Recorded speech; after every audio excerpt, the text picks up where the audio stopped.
many of the organisations the member mentions to listen to their concerns. We have addressed some of these concerns in the legislation that my colleague Shona Robson has taken forward, but we believe this is the right measure for all the reasons I've indicated.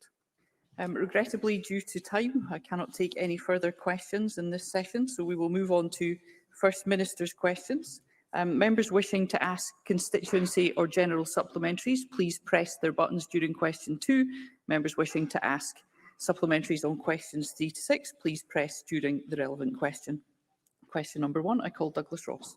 Thank you very much, Presiding Officer. On the 14th of December, I asked the First Minister to confirm that vital financial support needed by the businesses affected by her COVID restrictions would be delivered before Christmas.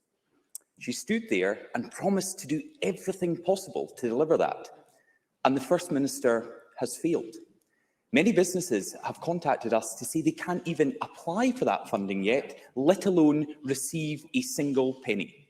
So can the First Minister tell us how many businesses in Scotland have so far received funding and how many are waiting to receive it? First Minister. Well, this is an important issue for many businesses across the country. Before Christmas, I said, and I repeat again today, the Scottish Government, in partnership with local authorities who are responsible for administering the significant bulk of the funding that we have made available, are working to get that money to businesses as quickly as possible. As I'm sure everybody will accept, including, I hope, Douglas Ross, there are some checks that councils have to do to guard against fraud in any businesses, and I'm not suggesting that many would try to claim money they weren't entitled to. That process is ongoing for the hospitality strand, for example.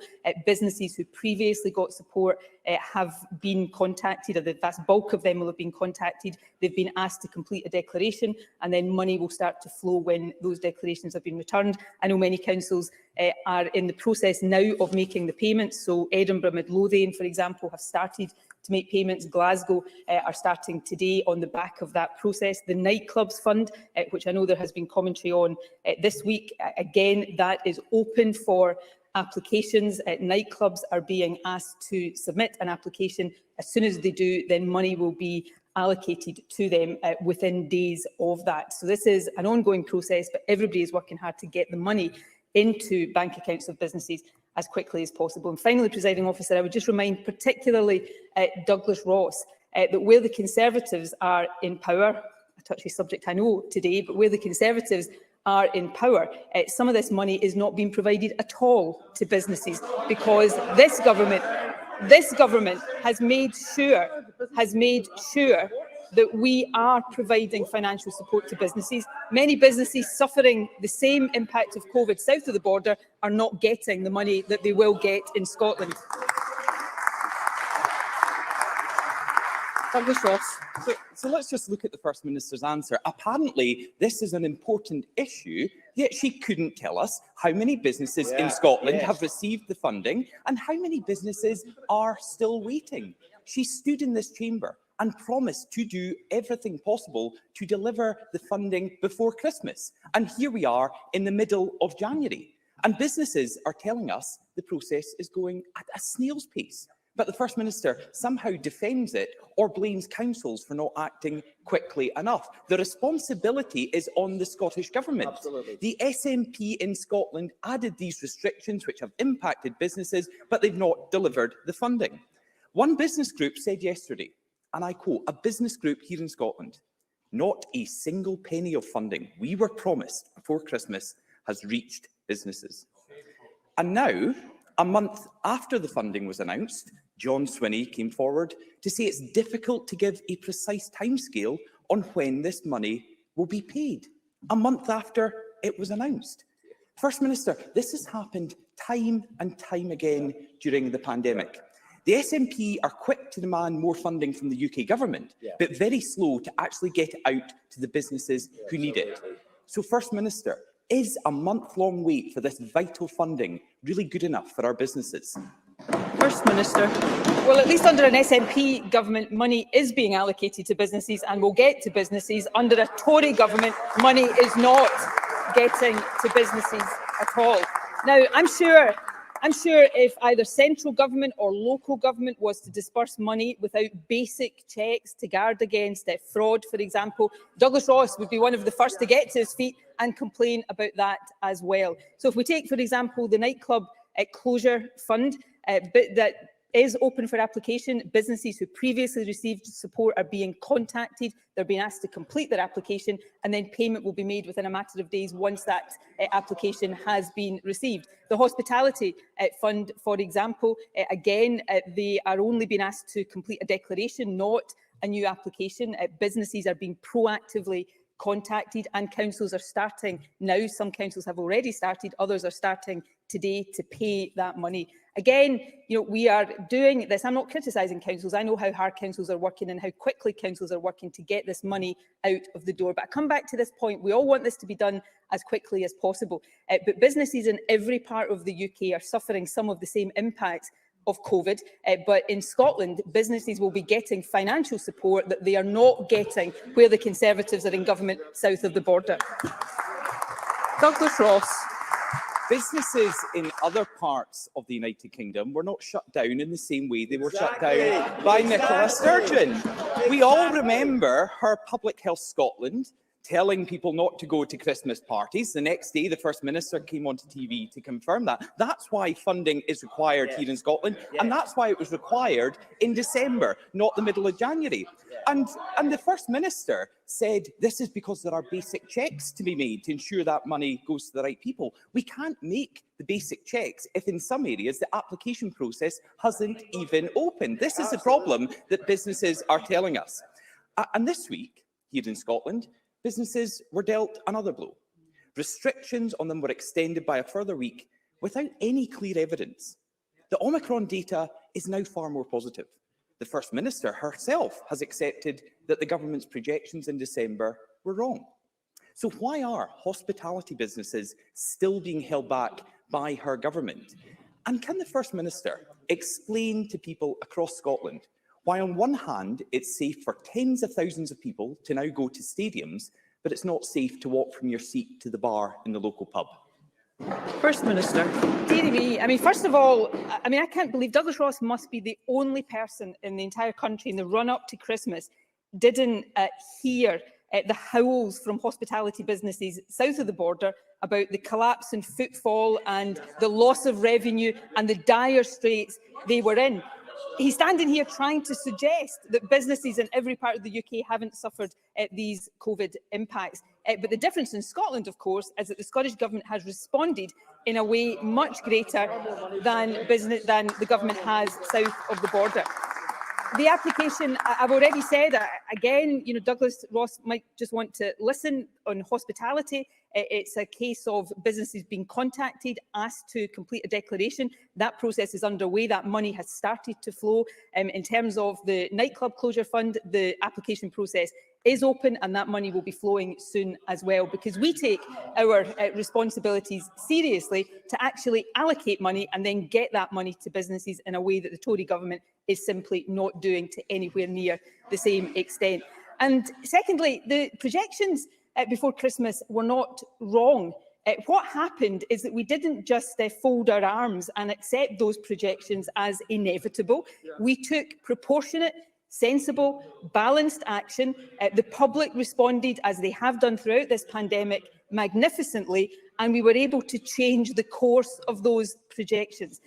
If Douglas Ross had been standing here, something that I know is hard to contemplate for people in Scotland and even harder for some people in his own party, it seems.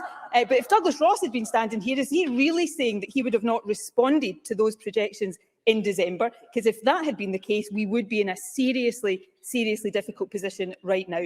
Because we took sensible action, we are now lifting those restrictions, but we are doing so in a phased and responsible way. And finally, Presiding Officer, had I followed the advice of Douglas Ross over these past months, we wouldn't have face coverings still being used in Scotland. We wouldn't have some of the mitigations we have in schools. We would not have taken many of the sensible actions we've taken, and we'd be in a much worse position than we are in right now. So I'll continue to follow a sensible, responsible course to lead this country as safely as possible through the remainder of this pandemic.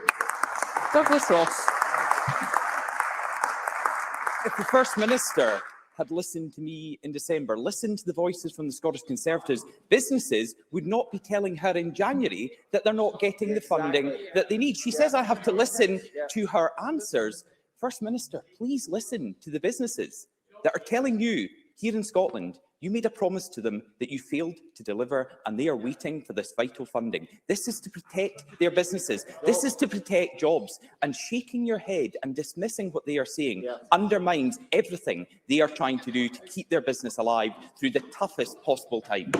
The First Minister tells us to live with COVID, but then she won't trust the public. She imposes restrictions but doesn't deliver compensation. She says the data on Omicron and COVID is more promising, and then she threatens businesses with a wider vaccine passport scheme. She demands more money from the UK government and then doesn't give it to the businesses here in Scotland. When our economic recovery is so fragile, it simply isn't good enough. First Minister, why are Scottish jobs and Scottish businesses always an afterthought for you and your government? First Minister. That's just not for the first time from Douglas Ross arrant nonsense. We can't give more money from the UK government to Scottish businesses because we didn't get the more money from the UK government, that not just the Scottish government, but the Welsh government and the Northern Irish government asked for. We managed to find within our own resources additional money so that we can get extra support to Scottish businesses, because we do accept how important it is in the face of this ongoing challenge to provide as much support as we possibly can for businesses. So we are in a process right now, Scottish Government working with local government, to get that money out of the door into the bank accounts of businesses. And I come back to a central point. That is money that will get to businesses, that counterpart businesses in south of the border will not get, even although they have suffered much of the same impact as businesses here in Scotland are suffering. And I don't know, I lose track week on week as to what exactly Douglas Ross thinks we should or shouldn't do to tackle COVID. All I can conclude is that Douglas Ross's approach to tackling a global pandemic is simply to oppose everything that the Scottish Government tries to do. Thank goodness he hasn't been responsible for these difficult decisions, because on his display in opposition, the country would be in a sorry mess over COVID had he had anything to do with these decisions. So we'll continue to take responsible decisions, we'll continue to support businesses, and we'll continue to lead this country as safely as possible through the COVID pandemic. Question number 2, Anna Sarwar. Presiding Officer, almost 10 months ago, the First Minister said her focus was on getting the NHS back to normal. But today, almost 2 years into the pandemic, things are getting worse and not better. And while I accept Omicron has put more pressure on our NHS services, many of the promises we are facing were avoidable. In September, residents in Lanarkshire were told to expect delayed and cancelled operations as the Health Board was put into code black. This week, they have gone further, introducing a suspension of many GP services for at least the next 4 weeks. Patients were told that NHS services would be cut, except for the ones that, in the Health Board's words, they would never wish to stop.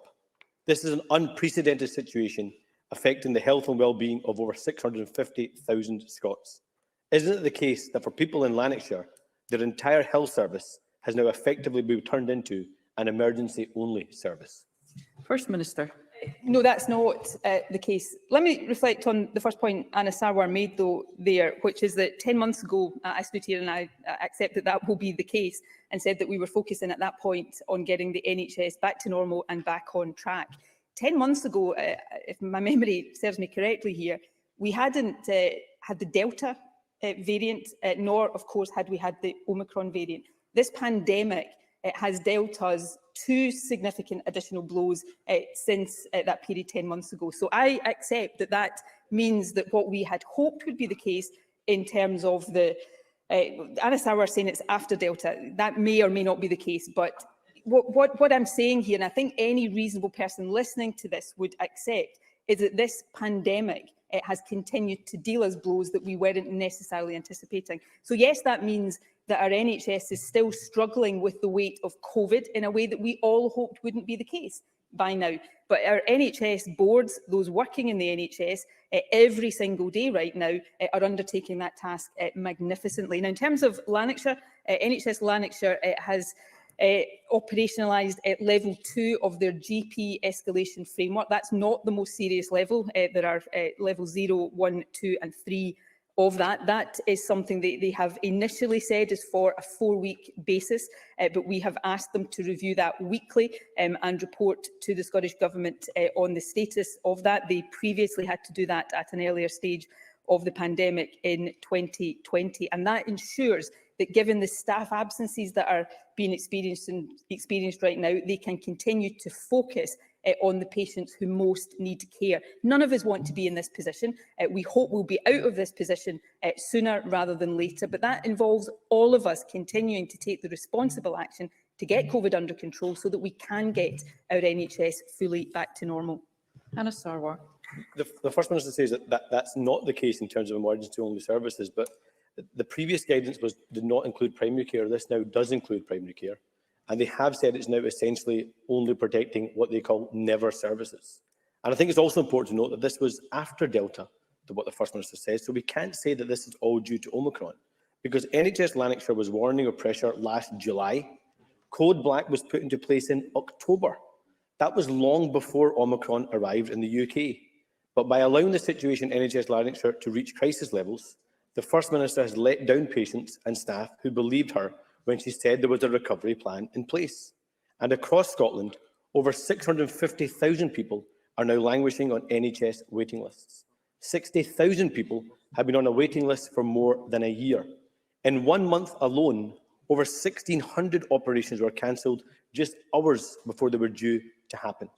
The number of people and the length of time they are waiting keeps going up. First Minister, you promised a recovery and a catch-up plan. Shouldn't recovery mean that things are getting better, not worse? And shouldn't catch-up mean the waiting lists are coming down, not mounting up? First Minister. Well, firstly, and I don't say this to be pedantic, but it is a really important part of the context. Anna Sarwar, in his first question, I think the official report will bear me out here, referred to something I said 10 months ago, and then tried to say that that was somehow after Delta. Delta was identified as a variant of concern, I think, in April, May last year. And since Delta, which caused significant additional disruption to the health service and society, we of course had Omicron, and we've been dealing with that since. So none of us want to be in this position, but I think any reasonable person would realise that that has seriously frustrated the attempts on the part of the NHS, just as it has attempts across wider society to get back to normal. That's the context that we are dealing in.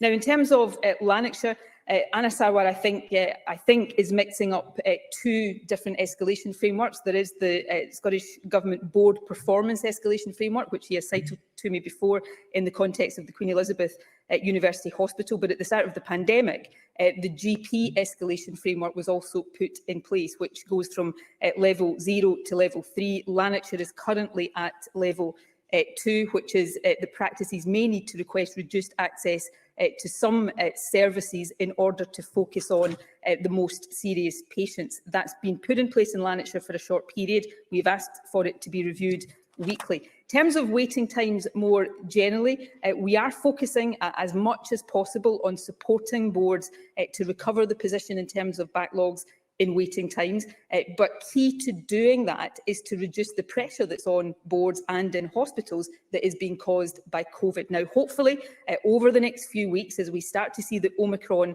position ease, that will happen, and those recovery efforts can escalate and accelerate. This is a really difficult position for the NHS, but it is one we need to support it through. But the sooner we get COVID back under control, the sooner those efforts can step up again.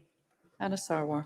The First Minister said 10 months ago, the first time that we'll get the NHS back to normal, and the Health Secretary published the catch-up plan after the election in May, after Delta 2. So what patients would expect, and it's reasonable to expect, is after almost 2 years of this pandemic, they're getting back to the normal NHS services, access to basic health services so we can protect people's lives and livelihoods. Presiding Officer, Nicola Sturgeon wants to pretend that all the problems in the NHS are because of the pandemic. But she has been in government for 14 years and she's been First Minister for 7 years. The NHS was under-resourced and undervalued by this government before the pandemic. We had a workforce crisis before the pandemic. There were over 3,500 nursing and midwifery vacancies. And let's not forget that Nicola Sturgeon, as Health Secretary, cut the number of training places. The Royal College of Emergency Medicine say that we are at least 1,000 beds short in the NHS. This government cut double that. And there was a staggering 450,000 of our fellow Scots on NHS waiting lists even before the pandemic. Presiding Officer, patients are suffering, staff are burnt out. Isn't it the case that we don't just need a recovery plan from COVID, we need a recovery plan from 14 years of this SNP government? First Minister. Well, of course, the people of Scotland had the opportunity to make that choice less than a year ago, and they, of course, recorded their verdict on that.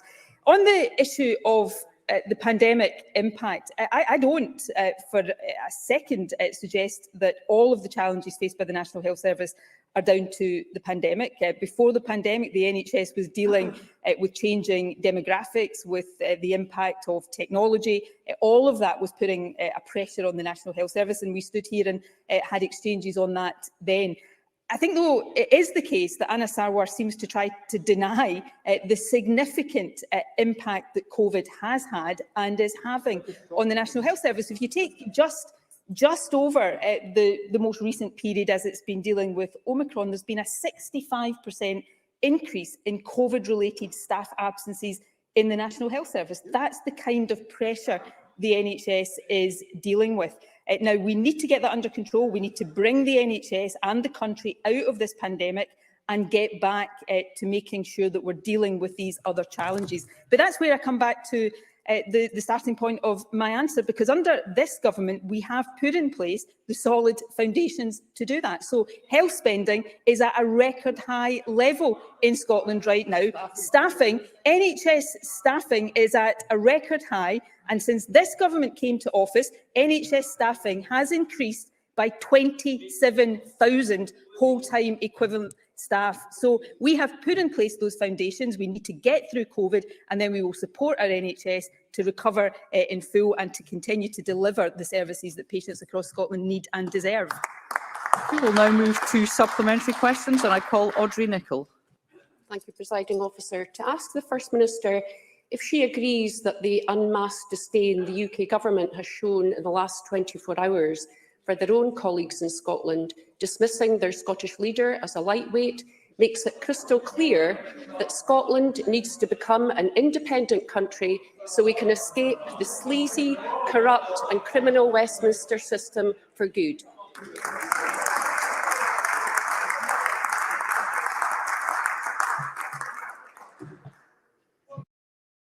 I think, as we've just seen, have big political differences with Douglas Ross, but even I'm not as derogatory about him as his own Tory colleagues are being.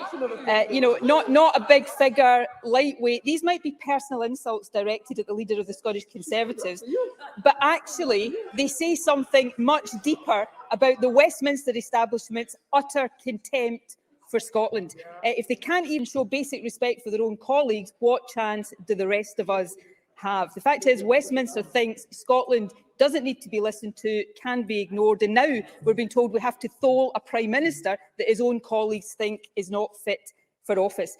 Presiding Officer, independence is fundamentally about empowerment and aspiration. But you know what? An added benefit of being independent is that we'll no longer have to put up with being treated like something on the sole of Westminster's shoe. And I suspect today even Douglas Ross finds that a really attractive proposition. I call Sue Webber. Sue Webber. Thank you, Presiding Officer. First Minister, we have a number of people in hospital that have missed their vaccination appointments. And the First Minister stated in her answer to my colleague Rachel Hamilton that this was due to clinical reasons. Could the First Minister investigate the possibility of reviewing the policy and the protocols in acute hospital settings to give these patients and anyone else who wants an inpatient vaccine? First Minister. Yeah, I'm happy to ask the Health Secretary to look at that to see whether any change is required to be made.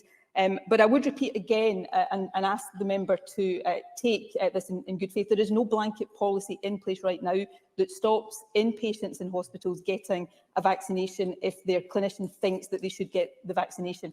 So if we can accept that that is the case, I will absolutely undertake to see if there is anything else in the wider protocols that is leading to a situation where people who could or should be getting the vaccination are not getting it. So I'll ask the Health Secretary to look at that and write to the member once he's had the opportunity to do so. Call Monica Lennon. Thank you, Presiding Officer. I listened to the First Minister's reply to Anna Sarwar. I have to be really blunt here. People in Lanarkshire are very afraid of becoming sick, and for those who are already unwell physically and mentally, they're at breaking point because many have been on waiting time since before the pandemic. People like Liz Barry, who I've mentioned before. The code black situation has been going on now for 12 weeks. First Minister, I wrote to the Cabinet Secretary, who I think is sitting beside you, on the 9th of December, asking for an urgent meeting with all the MSPs in Lanarkshire because we're all worried, and I didn't even get a response. So can I ask the First Minister, what am I supposed to tell constituents in Lanarkshire who are reaching for the Samaritan Scotland phone number because they can't get through to GP surgeries? They feel they're not allowed to go to A&E. The letter from NHS Lanarkshire yesterday didn't even mention mental health. So it's very scary to hear suspension of services when you are not a doctor and you can't decide if you actually are an urgent person. So please, First Minister, can we get that meeting that I asked Humza Yousaf for, and can we get sight of a plan so that people in Lanarkshire can start to sleep better at night, please? First Minister. Well, look, I understand that not just for patients in Lanarkshire, but for patients across Scotland and indeed for the wider public, this is a really anxious time because of the ongoing challenges of COVID and the impact that is having on the National Health Service, secondary care and primary care, but also the impact that is having in many aspects of life that pre-COVID people would have taken for granted as normal. All of us want to get that back to normal as quickly as possible. Key to that is getting and keeping COVID under control. And as we do that, and as we come out of COVID, supporting the NHS to recover. The step that's been taken in NHS Lanarkshire, of course, nobody wants any health board to be in that position, but it is about making sure that they can maintain access to essential GP services at a time of unprecedented demand and also unprecedented staff absences. People, of course, can continue to use GP services where that's essential, wider community pharmacy services, NHS Inform, where they have questions or queries that they need answered. This is a short-term measure. Nobody wants or will allow it to be in place for longer than necessary, and we will continue to take steps to support the NHS to get all services back to normal as quickly as possible for all patients across the country. Mark Ruskell. Thanks. This week we've seen tens of thousands of young people successfully apply for the national entitlement cards that will open the door to free bus travel across Scotland at the end of this month. And we've also seen some schools and libraries help those who are the hardest to reach to apply for the card. So can I ask the First Minister, what more guidance can the government give to councils to make sure that those who could benefit the most from the scheme successfully get their cards by the end of the month? First Minister. Well, firstly, I'm delighted, as I'm sure many people are, that applications are now open for free bus travel for young people under 22. The scheme goes live from the 31st of January and it will make public transport so much more affordable for children and young people. Obviously, local authorities are key delivery partners, so we have already provided them with a toolkit to help them communicate the scheme to local residents, including providing information on the range of ways in which people can apply. As Mark Ruskell has said, in some areas schools are coordinating applications on behalf of pupils, other councils are using public libraries, and all partners are working hard to make the application process as accessible as possible. We know that some people might need additional support, so we're working with delivery partners to make sure that all young people and their families can be reached so that they're aware of the scheme and know what they need to do to make an application. But I'd hope that everyone across Parliament will recognise the substantial social and economic benefits the scheme will bring for children, young people and families, and crucially as well for our climate and environmental policies. And I hope everybody across the Parliament will help promote it to young people and families in their own constituencies. John Mason. Thank you. We understand that this weekend new EU health certification rules will come into effect. Has the Scottish Government had any reassurance from the UK Government that Scottish exporters will not be damaged by yet more delays at borders?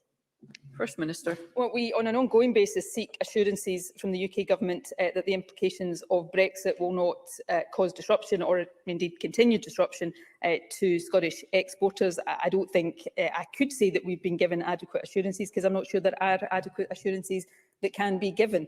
Brexit, by its very nature, all that it brings in its wake, causes disadvantage and disruption. The Scottish Government, for our part, will seek to do everything we can to support businesses through that, but it does underline again the fact that Brexit is something that is against Scotland's interests and has been done to us against our democratic wishes.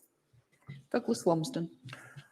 Presiding Officer, at the Common Select Committee this week, we heard that 400 jobs had been lost at Aberdeen Airport since the start of the pandemic.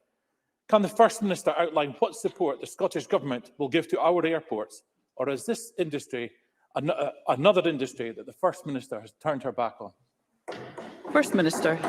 Well, we continued, of course, just as one example of the support we are giving to businesses, aviation businesses, the rates relief that leisure and hospitality and aviation businesses were entitled to. We extended that for another year. I think, if I'm getting this wrong, I will stand corrected, but I think that is more than the UK Government did around aviation. So already we're providing additional support. Airports, aviation, the travel sector more generally have been very severely hit by the pandemic, not just in Scotland or the UK, but across Europe and the world. And we will do everything we can to support the sector as it gets back to normal, as hopefully it does as we come out of the Omicron wave. Question number 3, Oliver Mundell. Thank you, Presiding Officer. To ask the First Minister what deadline the Scottish Government has set for making any further changes to this year's examinations process. First Minister.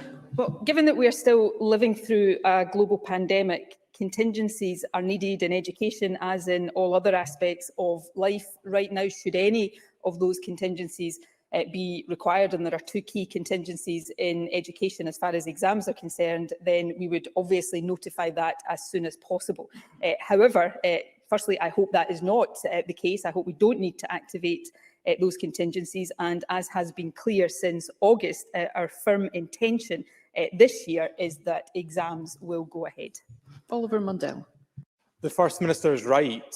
Contingencies are needed, but not the type her government proposes. She should be guaranteeing that exams take place this year, and does she reflect negatively on the Cabinet Secretary's confirmation yesterday at the Education Committee that no additional resources are being put in place to allow that to happen safely?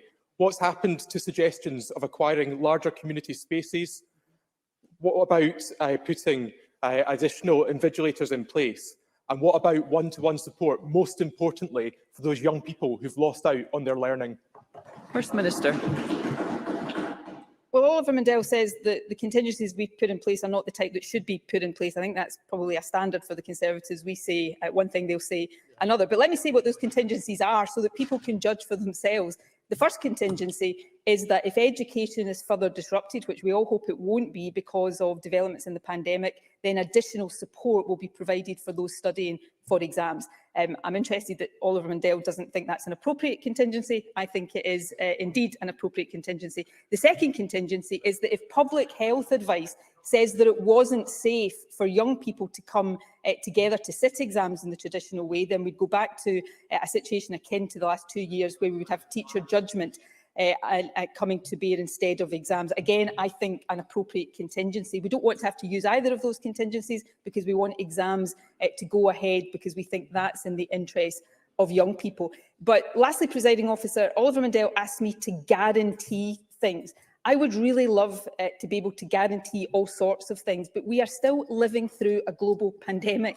In the last, as we've just in my exchange with Anna Sarwar, we've just been reflecting on, we've had 2 new variants of this in the last few months alone. None of us can guarantee the immediate future in the context of this pandemic, but we make plans based on what we hope will be the case. And right now, that is to allow young people to sit their exams this year as normal, but have sensible and appropriate contingencies in place in case something happens that makes that impossible. Willie Rennie. To be frank, the Education Secretary has made a right mess of this. She issued 2 conflicting statements within 2 days, including making a major announcement on Twitter, which is hardly the forum for such a major announcement. There was such confusion that the SQA had to step in to clarify. Does the First Minister think this is the right way to treat pupils preparing for exams right now? First Minister. I just think that's a complete misrepresentation of the position, if I may say so. The Education Secretary set out, I'm sorry if Willie Rennie missed it, but the Education Secretary set out, I think in a statement to this Parliament, I think in August last year, what the intention was of the Scottish Government in relation to exams this year, that exams would go ahead. But as she was reflecting, as I have just reflected again, when we're living through a global pandemic, there has to be contingencies in place. But that intention for exams to go ahead hasn't changed. And if he's referring to the same Twitter exchange I saw, what the Education Secretary was rightly seeking to do was not make announcements on Twitter, but to deal with some of the confusion that I think, if I may say, presiding officer, has been added to by the misrepresentations of opposition politicians, as we've just heard from Willie Rennie. Question number 4, Kenneth Gibson. Thank you, presiding officer. To ask the First Minister what steps the Scottish Government will take to urgently progress the green transition in North Ayrshire following the closure of Hunterston B Power Station on 7th of January. First Minister. Well, the workers at Hunterston B have made a really valuable contribution to our energy security over very, very many years, and I've no doubt they'll continue to distinguish themselves through the safe decommissioning of the site. While this will rightly take time, we must plan and invest in the green transition of North Ayrshire. We have invested £103 million into the Ayrshire Growth Deal, and we're working with partners to deliver projects which I know will help create the good green jobs that are needed in the region. We'll also publish a draft energy strategy and just transition plan this year, setting out how we will work with businesses, trade unions and communities to manage the economic and social impacts of a changing energy system. Kenneth Gibson. I thank the First Minister for that answer. The closure of Hunterston B is the end of an era for North Ayrshire, regardless of one's view of nuclear power. 125 jobs have been lost, with more to follow over the next 8 years as the plant defuels and is then decommissioned. Significant investment, bringing 900 jobs, is being considered in terms of subsea solar energy cable manufacturing at Hunterston Port and Resource Centre. Does the First Minister agree that the efforts of Scottish Government agencies working with North Ayrshire Council must be redoubled and ongoing to attract and consider further potential job-creating developments at Hunterston? First Minister. Yes, I agree very much. I mean, as Kenny Gibson knows all too well, I grew up in North Ayrshire, not too far from Hunterston B Power Station, so I know firsthand how important it has been over many years to the local economy there. So it is important, as it decommissions, that we do support that green transition. The Ayrshire Growth Deal is central to that. The Scottish Government and our agencies are working with regional partners to support the delivery of Hunterston Port and Resource Centre projects, the proposed subsea cable that Kenny Gibson refers to, as well as multiple other projects across Ayrshire that are included within the deal.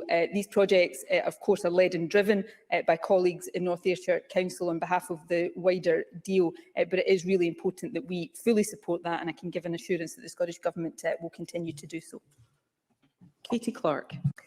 Last month, I raised with the Minister for Business, Trade, Tourism and Enterprise that whilst North Ayrshire Council have set up a task force to look at the economic development at Hunterston, their ambition has always been that the Scottish Government be involved with a ministerial task force to look at the development of the Hunterston Park site. Is this something that the First Minister will look at, given how important it is to ensure that good quality trade unionised green jobs are created, but also that given that it's an area of environmental importance with a site of special scientific importance, that the biodiversity and environmental concerns are also taken into account? First Minister. I'm happy to give consideration to that wider point. I certainly accept the importance of the environmental considerations for the reasons the member has set out.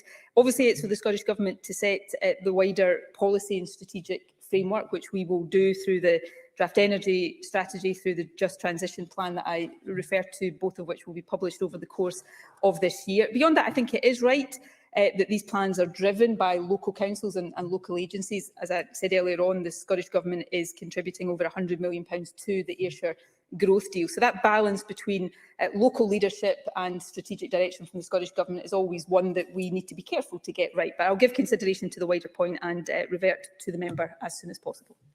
Jamie Green. Thank you. I too would like to thank the workforce at Hunterston who've been an integral part of the North Ayrshire economy, but also community. But nowhere in the question by Mr Gibson, or indeed the First Minister's answer, did I hear an explanation as to how the SNP's current moratorium on exploring new nuclear energy or technology, or even having a sensible debate about it, will support either job creation in North Ayrshire or secure reliable energy for Scotland. Why, therefore, First Minister, is the Scottish Government simply not interested in exploring Scotland's potential to be a world leader in this field? First Minister. Well, people will continue to debate these issues, and that is right and proper. I and my party have made clear our views on new nuclear power over many years. In summary, there are two reasons lying behind that. New nuclear power is not good value for money for taxpayers, to be blunt about it. And there is still the issue of what we do with the nuclear waste that comes from nuclear power that nobody has been able really to satisfactorily resolve. Of course, Scotland has an abundance of renewable energy potential in the not too distant future. We'll hear the outcome, for example, of the ScotWind leasing round, which is about ensuring we maximise our offshore wind potential. We are focused on making sure, both for our energy needs, but also for the jobs and economic needs of the country, that we maximise that vast renewable low-carbon potential we have got, and that's what we'll continue to do. Question number 5, Brian Whittle. Thank you, Presiding Officer. To ask the First Minister what data the Scottish Government has collected on the number of people diagnosed with cancer and the stage at which they are diagnosed since the start of COVID-19 pandemic, and how this compares with pre-pandemic data. First Minister. Public Health Scotland published latest staging data for breast, lung and colorectal cancers in November last year. That report showed that the number of people diagnosed at the earliest stage is lower than would have been expected had the COVID pandemic not happened. However, more recent data shows that more patients are being treated now on an urgent suspicion of cancer pathway compared to the situation pre-COVID. Also, since the start of the pandemic, we have established the first early cancer diagnostic centres and launched public campaigns, including on lung cancer, to raise awareness of the vital importance of early diagnosis. And we've also committed an additional £20 million to the Detect Cancer Early programme. Brian Whittle. Can I thank the First Minister for that answer? But First Minister, I have a friend who's just been diagnosed with an aggressive form of prostate cancer that unfortunately has spread to other areas. He was diagnosed at stage 3, having waited 6 months for his test. Now, the NHS is under severe pressure, as we're all aware, and this kind of story, I'm sure, is replicated across the country. So collection of this kind of data for non-COVID conditions is critical in planning for what challenges are coming down the track. Today in COVID Recovery Committee, we were told by an advisor that inadequate data is not being collected, so to make these proper informed decisions on these matters. So does the First Minister agree with me that data collection and analysis is crucial in forward planning, included for post-COVID planning? And if so, what will the Scottish Government do to support the development of data collection as quickly as possible to help the NHS as it plans its future strategy? First Minister. Firstly, yes, I do agree very strongly that data is important in all sorts of areas, but here in particular to make sure that we are diagnosing cancer as early as possible and then treating cancer as quickly as possible. After that, I spoke in my initial answer about the data on staging that Public Health Scotland does publish, and I will certainly speak to Public Health Scotland about the additional data that it may be possible to gather and to collect. We put a big focus on early diagnosis for reasons everybody understands, and have focused through the Detect Cancer Early programme on some of the most common cancers. But of course, one of the functions and one of the purposes of the new early diagnostic centres is to make sure that symptoms that are perhaps not the ones people suspect may be cancer and are also treated more urgently. So we're trying to widen that net as much as possible. Staging is really important in anybody's cancer journey to make sure they're diagnosed as quickly as possible, but so too is access to treatment. Even during the COVID pandemic, once a decision to treat was made, cancer patients waited on average between 2 to 5 days for treatment. So all of these different stages are important. Data is vital to understanding performance now and how we improve performance, and I'll certainly take the points made back and have a further discussion with Public Health Scotland about them. Eleanor Whittam. Thank you, Presiding Officer. Whilst COVID-19 has undoubtedly had a challenging impact on the delivery of NHS services, does the First Minister agree with me that the establishment of the 3 early cancer diagnostic centres that you've just mentioned, including the one in my constituency, are providing a welcome referral route for patients who do not have the standard cancer symptoms, and that this is going to be the way that we can get these patients on the most urgent of pathways, specifically where there are unfortunate cases of later stage diagnosis due to the lack of the traditional presenting symptoms? First Minister. I agree very much with that, and it's the point I was seeking to make in response to the previous question. The urgent suspicion of cancer referral route is one that's really important, but it refers people who have symptoms that are most traditionally and commonly indicative of cancer. What the early cancer diagnostic centres are seeking to do is to add to that so that they are providing primary care with access to a new fast-track diagnostic pathway for patients who have non-specific symptoms that might be suspicious of cancer, for example, weight loss and fatigue, which could be cancer, but which may be other things. So that is widening the ability of primary care to get people who might have cancer into that fast-track pathway as quickly as possible. So I think these centres really do add something very important, and I hope they will give additional reassurance to people who may be worried that the symptoms they're suffering are indicative of a cancer diagnosis. Question number 6, Christine Graham. Thank you, Presiding Officer. To ask the First Minister what support the Scottish Government can provide to people struggling to pay their electricity bills. First Minister. Powers over the energy market, of course, are reserved. We have written to the UK Government calling for urgent action to support households. This, in our view, should include a reduction to VAT as one of the simplest short-term measures, as well as action on the warm homes discount and cold weather payment. We have also taken, within our own powers and from our own resources, action through our £41 million winter support fund. That includes a £10 million fuel insecurity fund to help people with heating costs, and provides £25 million of funding to local authorities to tackle financial insecurity. In addition, we continue to invest in trying to make people's homes warmer and more affordable to heat, with over £1 billion allocated to tackling fuel poverty and improving energy efficiency, and that £1 billion has been allocated since 2009. Christine Graham. I thank the First Minister and note the mitigations, but added to the misery of skyrocketing energy bills, there is the 5% increase in the cost of living, £20 cut to universal credit, national insurance hike, all pushing more Scots into poverty and desperation, all reserved to Westminster. But the impact and the fallout lands on our devolved public services.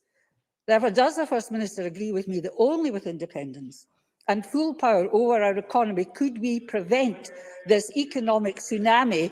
And perhaps while I'm at it, I'd invite Douglas Ross to join us in this, because I'm sure you'll have a better political future in an independent Scotland.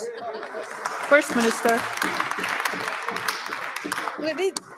These issues are really important, and sometimes in this chamber we debate them as if they're abstract, but they have real meaning to people's lives. Inflationary pressures are going to be one of the biggest issues we're dealing with in the months to come, and are going to have a really severe impact on household budgets.